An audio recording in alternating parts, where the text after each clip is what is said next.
the people. We'll go on.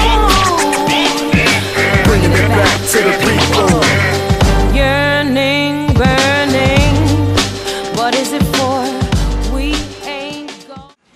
Hey, welcome to Conversations with Indie. I'm Maya Azucena. I am an independent artist and I am your host. And I'm here with George Littlejohn.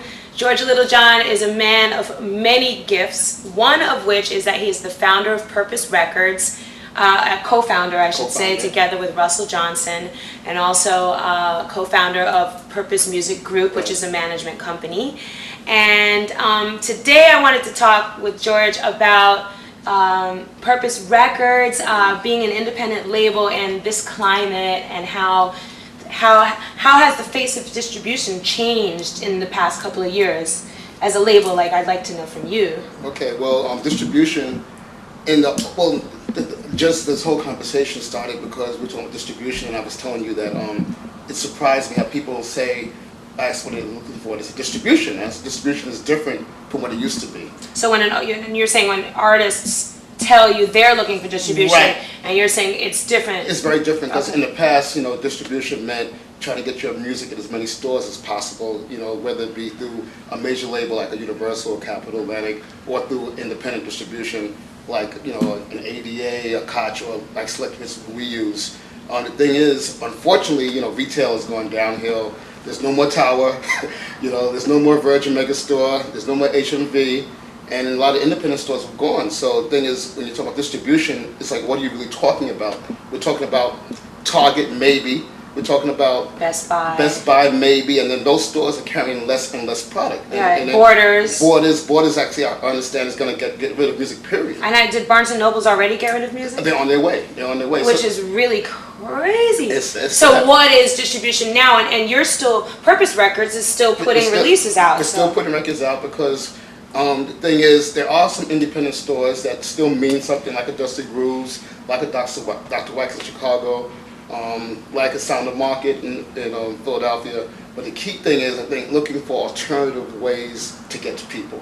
And we've tried things recently, like getting through coffee shops, barber shops, beauty salons. The funny story is, most recently, a couple of days ago, I was in a 99-cent thrift shop, and the place was packed. And I heard music playing. It was like 60s old music. And my thing is, wow, this place is packed. And they're playing this music which is totally not relevant to the crowd that was there.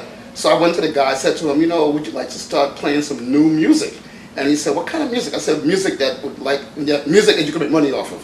He said, well, I can make money off of it. I said, it's good music. And the thing is, it's an immediate sale. It's an impulse buy. And so my thing was, he said, okay, well, let me hear some of the music. So I gave him your CD, as a matter of fact. I gave him Angela's CD one day, and he liked it. So we're working on that right now. But the key thing for him is a win-win, because if he plays it and people like it, they'll say, what's that?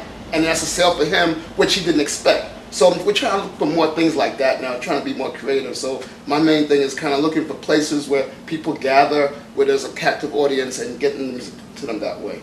Okay. So we're focusing on more things like that. I think that. So in other words, does that mean that now, as running a label, that you actually have to definitely not rely only on the distributor selected hits? Totally not. But absolutely become much more of a partner in the process. Definitely. We got to find people who have built-in audiences, whether built-in retail audiences, and get to them however way we can. Whether it be even through mom and pop bookstores. The Barnes and Nobles and Borders aren't happening anymore for that, but maybe small bookstores, because books are on the uprise. And if a neighborhood store that might want to sell some music, we're trying things like that also. Wow. Oh, that's so interesting. Yeah, so we're trying, any way we can get to people. That's the key thing. Yes, I know what I mean. You can't even ignore the fact that the internet has got to become a very important component at this point. How have you started to rely upon the internet, I guess, being that the physical retail, because I know that digital distribution now is, you're doing digital distribution. Through In-Grooves, Through In-Grooves. Right. So now digital distribution is much more important. Considering. Yeah, digital. All that means is getting it to Amazon.com, iTunes, Rhapsody, all those type of places. So can independent artists get that distribution when they're not on a label?